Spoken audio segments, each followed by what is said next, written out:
बिस्मिल्लाहिर्रहमानिर्रहीम। अस्सलाम वालेकुम नाज़रीन इकराम, मैं हूं आपकी मेज़बान डॉक्टर मुक़द्दस मलिक, आपके अपने प्रोग्राम आपकी बात आपके साथ में। इस वक्त हम मौजूद हैं NH70 PP32 गाँव बजाड़वाला में और हमारे साथ मौजूद हैं फ़ख्र बजाड़वाला मुमताज़ कानूनदान, सीनियर रहनुमा पाकिस्तान पीपल्स पार्टी और मुमताज़ कानूनदान जिन्होंने बहुत कम अरसे में अपने करियर का आगाज़ किया और बुलंदियों को छुआ।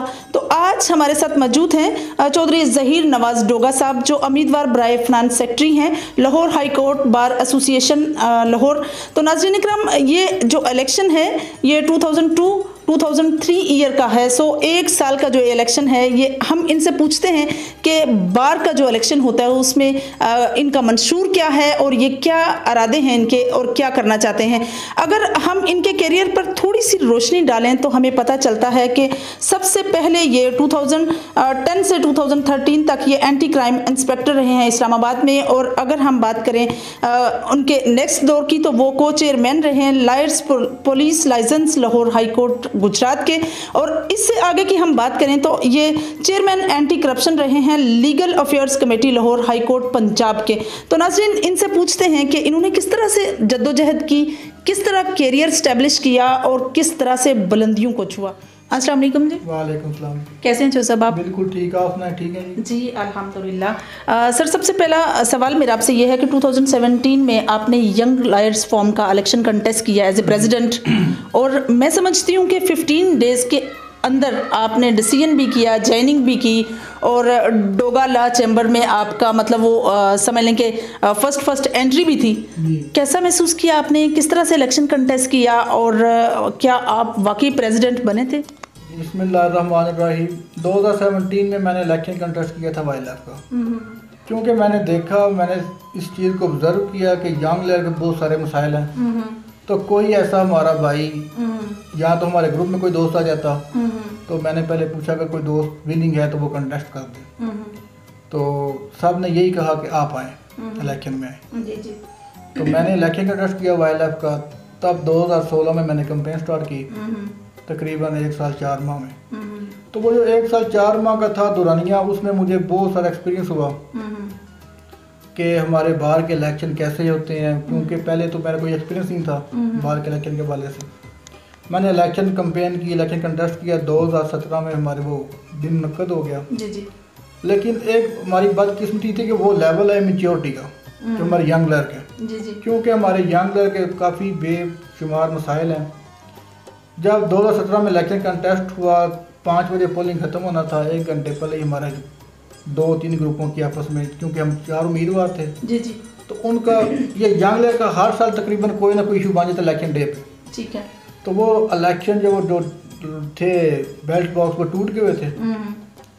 फिर 2 जो उम्मीदवार थे उन्होंने मेरे हक में विड्रॉ कर दिया। लेकिन वो जो सिनेरियो था हर साल यही लड़ाई झगड़ा, क्योंकि बेसिकली जो यंग लर बॉडी है ये नॉन कॉन्स्टिट्यूशन बॉडी है, और हमारी यंग लर की ये थी कि हम इसे कॉन्स्टिट्यूशन बॉडी बनाना चाहते थे। ठीक है। जो कि ना बन सकी, वो आज दिन तक भी नहीं बनी। और उसके बाद अब जो इलेक्शन हुए हैं वो भी फ्लॉप हो गए।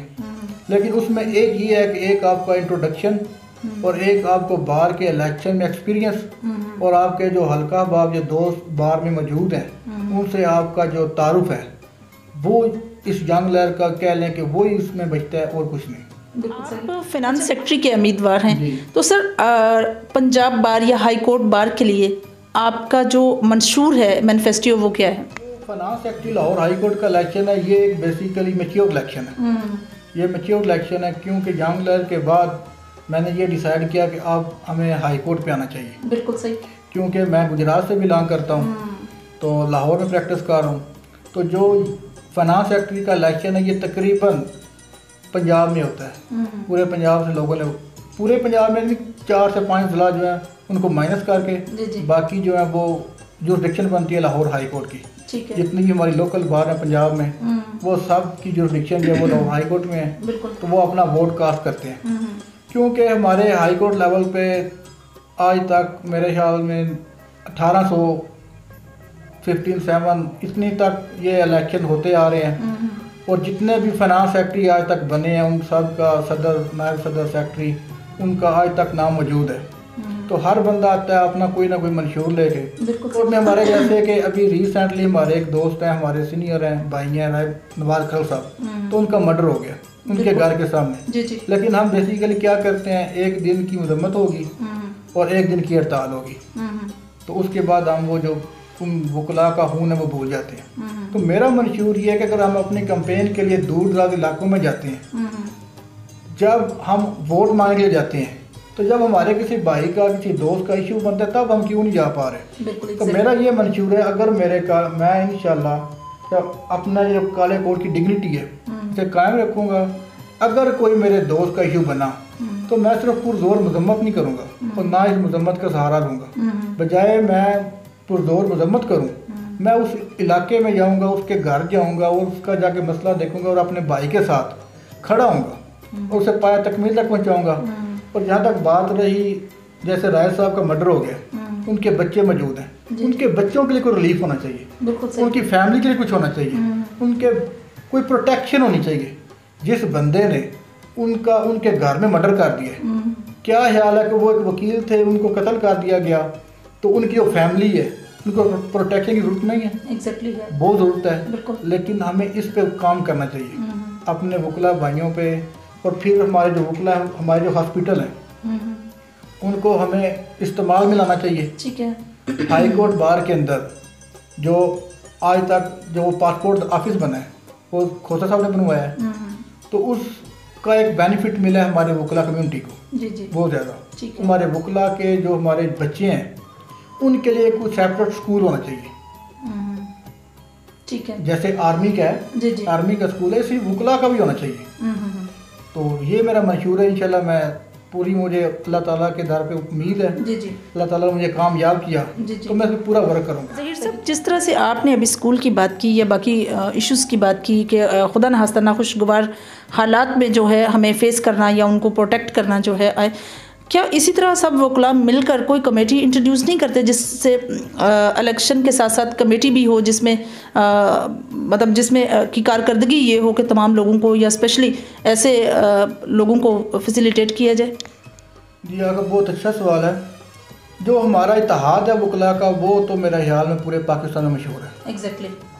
हम सब वकला भाई हैं आपस में, किसी का कोई भी मसला एक वायद हमारा ये कह लें कि हमारा एक इदारा ऐसा है, वकला हमारा आपस में एक ऐसा प्यार है कि जिस भी दोस्त का कहीं इशू बने तो हम अपने जो भी रंजिश है वो छोड़ के हम बिल्कुल एक पेज पे हैं। सिर्फ हमारा एक जो काला कोट है, हम उसकी डिग्निटी के लिए काम करते हैं, उसी पे काम करते हैं। और जो भी हमारे दोस्त भाई ओहदेदारान बनते हैं वो अपना अपना मंशूर लेके आते हैं। और कमेटी बनी है मुख्तलिफ किस्म की, हर तरह की कमेटी बनी हुई है, उस पर काम किया जा रहा है। और मज़ीद जो जहाँ पे कमी पेशी है, जो दोस्त हमें बताते हैं, वो हमारे जो सीनियर है जो आज बैठे हुए हैं ओहदों पे, वो इंशाल्लाह उसको काम करने में पूरा अपना वर्क कर रहे हैं। बिल्कुल सही। अच्छा, जब आप यंग लाइट्स के प्रेसिडेंट रहे या यंग फंग पर आपको कुछ काम करने का मौका मिला जो आप नाजरीन के साथ शेयर करना चाहते हैं? उसमें जो 2 साल का टेन्योर गुजरा वो हमारे इसी मसले में गुजर गया। ठीक है। कि मैंने आपको बता चुका हूँ कि वो थी इमेच्योरिटी। उस लेवल पे जो अब झगड़ा हो गया, वो डब्बे टूट गए, तो वो 2 साल इन्हीं बातों में गुजर गए। हाँ, बिल्कुल सही। क्योंकि पंजाब बार कौंसिल ने उस इलेक्शन को ख़त्म कर दिया, उन्होंने कहा ये इलेक्शन दोबारा कंटेस्ट नहीं होंगे। तो हम यंग से बहाल कराने के लिए और वो रोकने के लिए इन्हीं मसाइल में हम 2 साल हमारे गुजर गए। बिल्कुल सही। सर, जिस तरह से माशाल्लाह से लॉयर्स की एजुकेशन है, जिस तरह से इनकी पर्सनैलिटीज़ हैं, जिस तरह से हमारा कानून है, उसकी पासदारी पर अगर बात करें तो जो यूनिटी है, क्या आप लोग अपने मतलब फैमिली से हटकर अगर खुदा न हंसता किसी लायर की फैमिली में एक दूसरे लायर की फैमिली के साथ कोई इंटरप्शन हो तो क्या उसमें भी आप एक दूसरे की सपोर्ट करते हैं? जी बिल्कुल। हमारे वकला में ऐसे है कि अगर किसी वकील दोस्त का कोई पर्सनल मैटर आ जाता है तो वो इतना ख्याल करते हैं कि कोई दूसरा वकील उसके पर्सनल मैटर में अपना जो वकालतनामा है, पावर ऑफ अटॉर्नी, वो नहीं देते। जी तो मैं ये कह लें कि इस अपने कल्चर को देखते हुए, ये नाइंसाफियाँ देखते हुए, बहुत सारे मैंने लोग ऐसे देखे जो बिल्कुल बेगुनाह थे, पुलिस ने उन पर झूठी FIR कर दी। तो मुझे लगा कि मुझे भी लॉ करना चाहिए ताकि मैं सिस्टम का हिस्सा बन सकूं और मुझसे जितना मैं अच्छा काम कर सकूं इसमें गरीब लोगों को इंसाफ दिलाने के लिए, बस ना काम करो। माशाल्लाह माशाल्लाह। अच्छा जोसेफ, आप मुझे ये बताएं कि जिस तरह से आप सीनियर रहनुमा हैं पाकिस्तान पीपल्स पार्टी के, और तब्दीली के नाम पर मर्ज़ वजूद में आने वाली हुकूमत PTI, और इनका एक बहुत बड़ा नारा कि ब्यूरोक्रेसी की कोई जो है वो एंट्री नहीं है इंस्टीट्यूशंस में, आपको क्या लगता है what's changed in these days? जो गवर्नमेंट की बात है, मेरे ख्याल में इसका तो अब जवाब अवाम के हर बंदे, एक बच्चे के पास भी मौजूद है। लेकिन क्योंकि जो मेरे माइंड में, वो मैं बता देता हूँ। जो हमारी गवर्नमेंट है, उन्होंने हमसे बड़े झूठे वादे किए जो आज अवाम के सामने। नंबर 1 उन्होंने ये कहा जी जो टैक्स देगा, जो टैक्स गवर्नमेंट लेगी वो चोर होगी। और मेरी अपना 30 ईयर एज हो गई है, इसमें सबसे ज़्यादा टैक्सेज है वो इस गवर्नमेंट में आए हैं। एक गरीब बंदा अब खाने पे मजबूर हो चुका है। उसकी अब वजह ये जो महंगाई है, इसका जो असर है वो बड़ी दूर तक जाता है। फॉर एग्जाम्पल महंगाई हो गई है, उसके अल्टरनेटिव आपके पास जॉब नहीं है, कोई नौकरी नहीं है, कोई सोर्स ऑफ इनकम नहीं है, तो लोग क्या करेंगे? लोग टेंशन लेंगे, परेशान होंगे, किसी की बात बर्दाश्त नहीं करेंगे, लड़ाई झगड़ा होगा, बंदा मर्डर होगा। अब मर्डर की रेशियो चेक कर लें, बेशुमार हो गई है। ठीक है। अच्छा, उसके बाद जो क्राइम की रेशियो है वो बहुत ज़्यादा हो चुकी है इस दौर में। चोरियाँ डकैतियाँ आम हो चुकी हैं। क्यों? सिर्फ एक महंगाई की वजह से। क्योंकि गवर्नमेंट ने ये वादा किया था कि हम जब आएंगे, PTI आएगी तो ये अवाम को घर देंगे, ये नौकरियां देंगे, ये सारा कुछ करेंगे, ये रिलीफ देंगे। ठीक है। अब आप देख लें महंगाई कहाँ जा चुकी है। ठीक है, आलमी मंडी में पेट्रोल की कीमत बहुत ज़्यादा है, जी, लेकिन उसके अलावा कोरोना फेस करना पड़ा पूरी दुनिया को।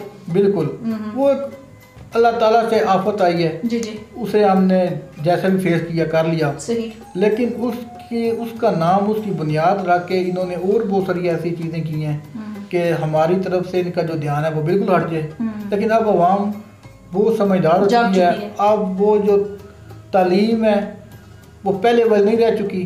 पहले थी तालीम की रेशो कम थी, अब अल्हम्दुलिल्लाह हर बंदा पढ़ा लिखा है और वो ये चीज़ों को जानता है। जी जी, सही।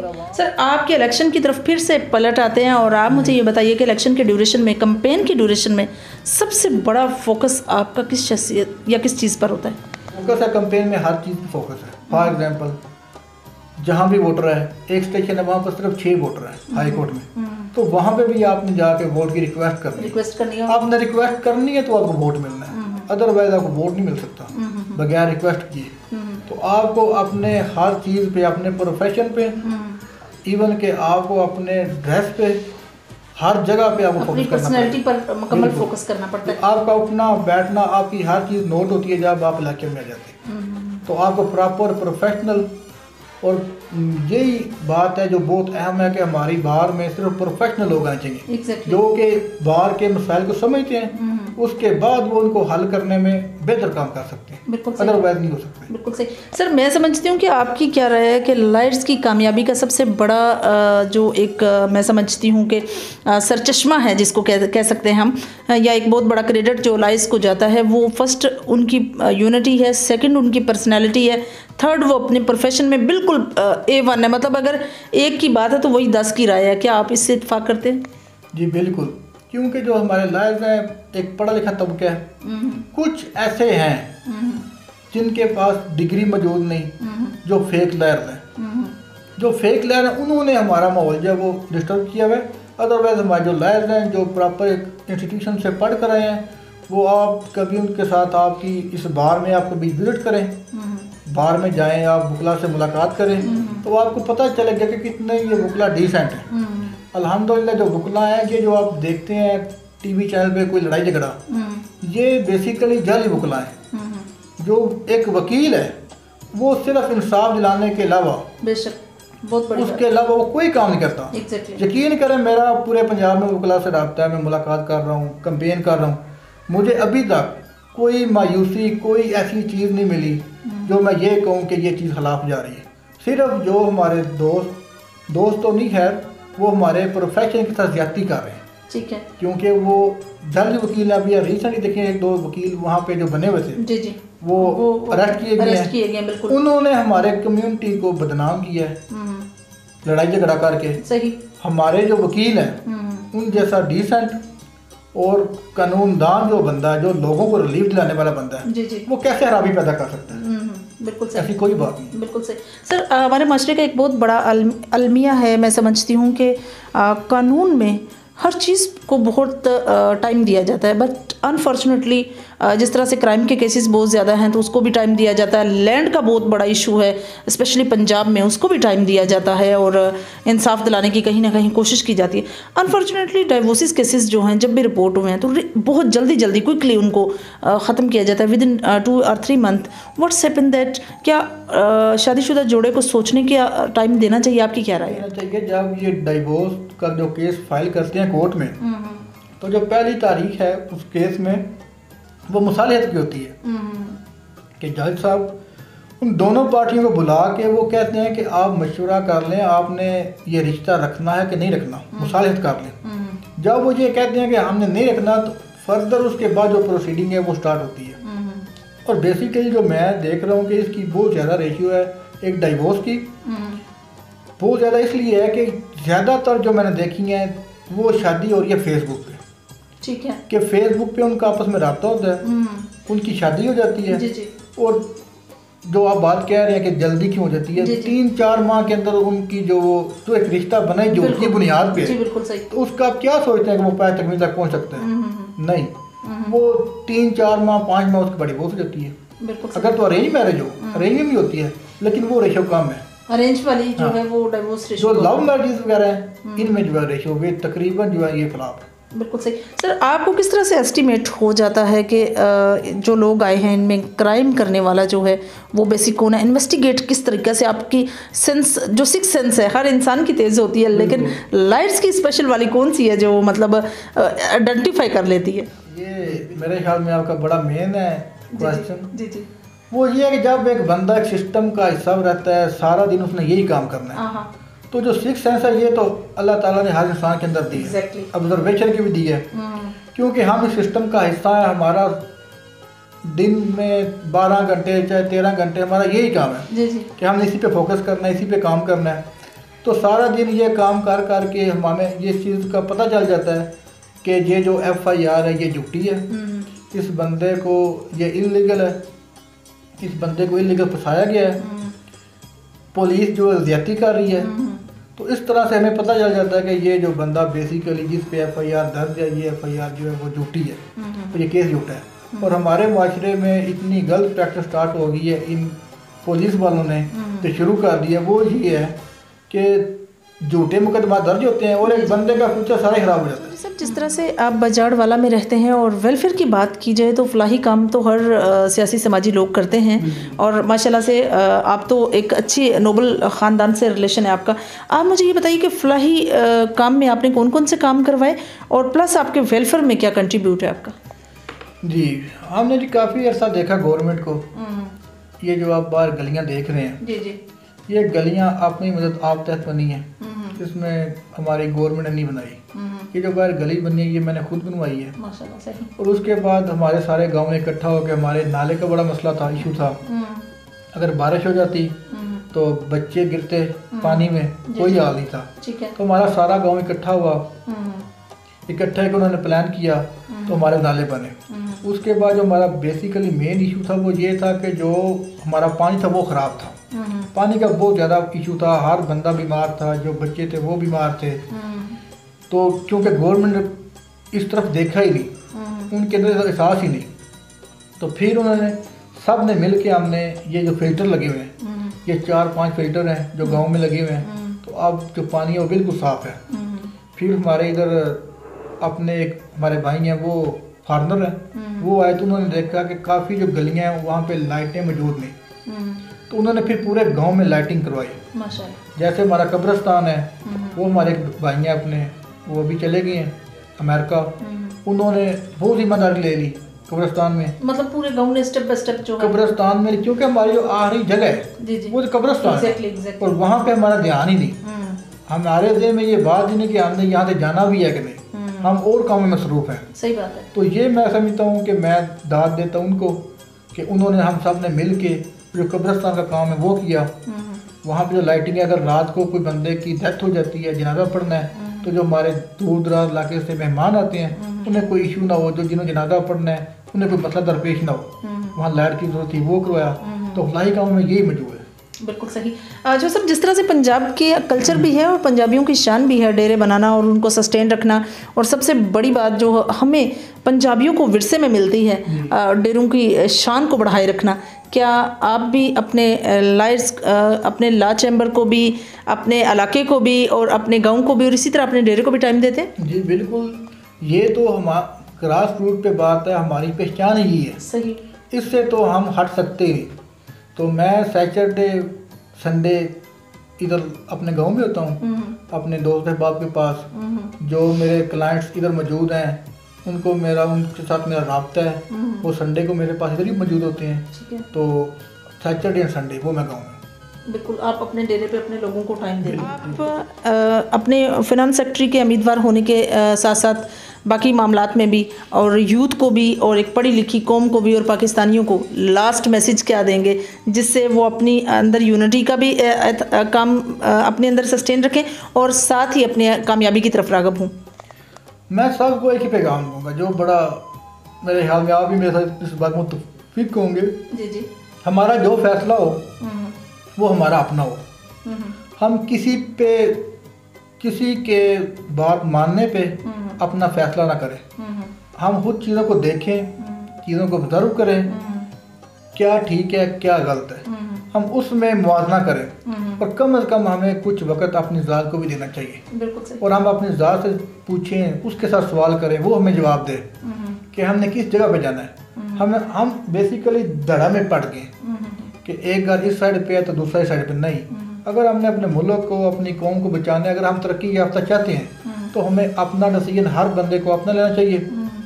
वोट वहाँ देना चाहिए जो देखें कि ये हकदार है। सही। ये जो मसाइल बने ये क्यों बने हैं कि हमने धड़े की सियासत की है, हमारी आवाम ने धड़े की सियासत की है, तो आज हमें ये नुकसान देखना पड़ रहा है। अगर हम जब देखें ना, बाकी ममालिक को देखें, अमेरिका को देख लें, वहाँ पे कोई ऐसी कंपेन नहीं। वहाँ पे एक उम्मीदवार सामने आता है और हर बंदा अपना जो वोट है वो कास्ट कर देता है। तो उनके मुल्क भी ठीक है, हम जड़ों में पड़े हुए हैं, तो हम नुकसान में और अजारादारी सियासत को फॉलो करते जा रहे हैं ज़्यादा है। जो विरासती है, एक ही मैं बात करूँगा, सारे सवाल का एक ही जवाब है, हर बंदा अपना डिसीजन खुद ले। और वो हर बंदा जो है वो किसी पे भी उम्मीद ना रखे, कोई बंदा किसी पे उम्मीद ना रखे, अपना काम खुद करे। और मैं ये समझता हूँ जब भी बच्चा 18 साल से आता है तो उसे कोई ना कोई काम करना चाहिए। हमारे मुल्क में क्या है, बेसिकली बच्चा ग्रेजुएट तक पहुँच जाता है, उसे ये पता ही नहीं कि मैंने करना क्या फ्यूचर में। ठीक है जी, उसे ये पता ही नहीं है, उसके सामने कोई चीज़ ही नहीं है। जैसे बाकी ममालिक में काम कर रहे हैं, हर बंदा इंडिपेंडेंट है, हर बंदे को इंडिपेंडेंट होना चाहिए। और मैं समझता हूँ कि हर बंदे को फाइलर होना चाहिए ताकि वो एक उस पर एक जिम्मेदारी आए, उसे एक सिस्टम का पता हो। और जो तालीम है उसको ज़्यादा से ज़्यादा, तालीम के अलावा कुछ नहीं हो सकता। बिल्कुल सही। हर बंदे को तालीम हासिल करनी चाहिए। और हमारे जो बेसिकली जो मेन मसला है वो ये है, हमारे लोग हैं फॉरनर, 18 साल एज होगी, 15 साल हुई, वो बच्चे जो हैं वो बाहर चले गए। किसी चाचू ने, किसी मामू ने, किसी बड़े भाई ने, जो पीछे उनके जो फैमिली में जो बच्चे मौजूद हैं उनको अपना बेटा बनाया, पेपर अप्लाई किए और वो बाहर चले गए। और जब वो वहाँ से आते हैं तो उनका यहाँ पे जो सिस्टम है सर्वाइवल वो मुश्किल है। एग्जैक्टली, बहुत अच्छा मैसेज आपने दिया। जी तो नाज़रीन, ये थी चौधरी ज़हीर नवाज़ डोगा साहब की गुफ्तगू जो आप लोगों ने सुनी। और सबसे बड़ा मुझे उनकी एक बात स्पेसिफिक पसंद आई और मैं उस आपके साथ शेयर करना चाहूँगी, रिपीट करना चाहूँगी, और वो ये है कि लायर्स जो हैं अपने पर्सनैलिटी को, अपने करैक्टर को, अपने आप को खुद बनाते हैं। इसीलिए हर बंदा कानूनदान की रिस्पेक्ट करता है। इसी तरह हर इंसान को, एक अदना से अदना इंसान को और एक बड़े से बड़े इंसान को अपनी पर्सनैलिटी को, अपने ख्वाब को, अपनी शख्सियत को नखारना चाहिए और सजाना चाहिए। जब भी अपनी शख्सियत में आप किसी नेगेटिविटी को शामिल करते हैं तो आप कुछ भी गेन करने की बजाय फ्लॉप होते हैं। प्लीज़ अपने आप पर फोकस करें। और सबसे बड़ी बात उन्होंने मैसेज में ये कही कि एजुकेशन के साथ साथ खुद के डिसीजन करने की भी ज़रूरत है। बीइंग अ ह्यूमन बीइंग, और ये बात सोच करके अल्लाह पाक ने हमें अशरफुल मखलूक बनाया है, हमें खुद पर फोकस करना चाहिए चाहिए, टाइम देना चाहिए, डिसीजन वो लेना चाहिए जो अल्लाह पाक ने हमें 2 वे बता दिए हैं कि ये राइट है और ये रॉन्ग है। सो हमें अपने फ़ैसले खुद करने चाहिए, लेकिन राइट और रॉन्ग को कभी नहीं भूलना चाहिए। फ़ैसले करने में कभी भी हम जल्दबाजी का मुजाहरा नहीं करना चाहिए। बहुत अच्छा मैसेज दिया लाइट साहब ने, जो आज तक कभी किसी ने नहीं दिया। सो हमें इनकी बातें हमेशा हमारे माइंड में भी प्रिजर्व रहेंगी और हमारे जो चैनल पर हैं ये भी कायम और दायम रहेंगी। इंशाल्लाह हमारी और आपकी मुलाकात होगी फिर किसी नए प्रोग्राम में। तब तक ले इजाज़त चाहते हैं। अल्लाह हाफिज़।